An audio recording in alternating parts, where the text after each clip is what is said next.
If you want juicy European pears that look like this without spraying chemicals all over them, or huge crunchy Asian pears that don't put your family's health at risk, or peaches and apples that aren't loaded with apple scab or brown rot, the trees don't get fire blight or canker, then keep watching this video because these tips have really helped me, and I hope they help you in your orchard for your trees and fruit.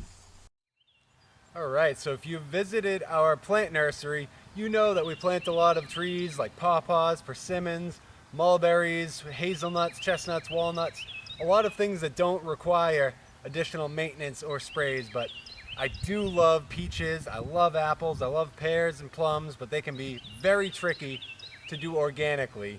Of course, some of the things before we even get to the materials that I use, healthy materials that you can even apply in your skin but are great for trees. It should go without saying that your soil is your first line of defense. It should be great soil that's going to bolster natural tree health. You should be mulching. I use a lot of leaves. I use a lot of deciduous wood chips. That fosters the fungal health in the soil that any tree wants. You have to kind of put it back into the forest setting with that nice layer of mulch and aspect. Your slopes, you want nice breezes, you want airflow. That's really going to minimize disease buildup. So those three things are really the first line of defense before we even get into human intervention. But I want to also talk about this book really quick, The Holistic Orchard by Michael Phillips. This changed the way I thought of organic growing. I thought I would just have to contend with buggy, disease-ridden fruit, because I have an aversion to chemical agriculture, but throughout this wonderful tome, there are some fantastic tips. I'm going to go over some today, but I highly encourage you to check this out. It's a great read. Now, some of the things that we're going to be using are cosmetics that you find in skincare, hair care, the primary one being neem oil. Now, this is great. You want to get pure neem oil. You don't want it heat treated at all. That kills a lot of the good amino acids. This is chock full of fatty amino acids, which is great for bolstering disease resistance, and it wards off insects and kind of disrupts their whole molting cycle. But it needs to be ingested by them so it doesn't hurt bees. Bees are unaffected by it. Any pollinators in general are unaffected by it. So great tool to use right here. And it needs to be emulsified. You want a plant-based soap. I have 7th generation. You can use Dr. Bronner's. There's all sorts of good soaps. Just don't use something like Dawn or anything antibacterial. We have some Neptune's Harvest. Again, cold process. You don't want it heat treated. This is chock full of nitrogen, phosphorus, potassium, calcium, but also all sorts of good fatty amino acids to bolster tree health. Some molasses, which we can eat and drink and add to food, and some good biological, whether it's bacterial or fungal, that's beneficial bacteria that are just great for colonization. You want to outcompete the bad bacteria with beneficial bacteria. This one in particular here, it's a product called Double Nickel. It's Bacillus, the name's escaping me right now, I'll put it on the video, but great beneficial bacteria for your tree. So if you've never used pure neem oil, one thing about it, at room temperature it gets solid like butter does. So you want to dissolve it a little bit, not too hot, but just to warm it up a little bit. And in our 4-gallon backpack sprayer, we're going to be using 5 tablespoons of this.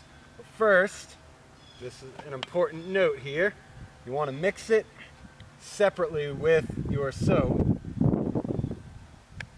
So we have our 5 tablespoons of that.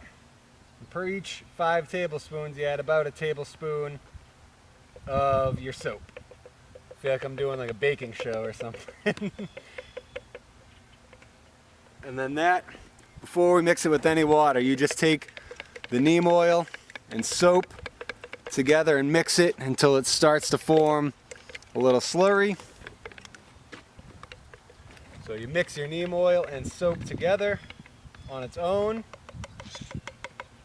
And then you add it into the water, into a separate batch of water. I like to do this to further emulsify it. The beauty of using some of the things like neem oil instead of toxins, not only is it non-toxic, it's actually beneficial. It's good for your skin, good for your hair. So you don't have to worry about that at all. And next, we're gonna add 10 tablespoons of the liquid fish. Now this, you only use 4 times during the year. Right at bud break, right before it flowers, right after petal fall, and then again about 10 days after that. And then every spray after that is all the same things, neem oil, the bacteria, the molasses, but you take out the liquid fish fertilizer just because you don't want too much nitrogen in the summer. It'll delay the tree going dormant. So this just goes in the first 4 of spring, then it's out for the rest of the year. Nice 8 tablespoons of your microbial source, bacteria, fungal, whatever it is. And a good heaping tablespoon, or maybe even a few, of molasses. Again, it's all things that you can either eat or are great for your skin. Neem oil is used in cosmetics for the skin, for the hair. Molasses we can eat. Soap we use for our dishes. Really the only thing that's not harmful at all, but the liquid fish fertilizer, if it gets on you, you'll just stink like fish for a little bit. My wife's nodding in the background, yes. Last year was a very rainy year. Not only was it rainy, but it would always rain right before nightfall, so everything would stay wet all during the night. It should have been a disastrous year for diseases like apple scab, maybe even fire blight, brown rot. But we had hardly any problems with that, and I attribute it all to these healthy sprays. Great healthy spray for your trees, makes for healthy fruit, makes for healthy people. I'm gonna mix this up, hit our trees, look for another good year. Hopefully this helps you guys. Again, The Holistic Orchard by Michael Phillips. Great read. Please check it out if this interests you at all. I learned so much from this. It's helped out my tree health enormously. We have hardly any bug pressures.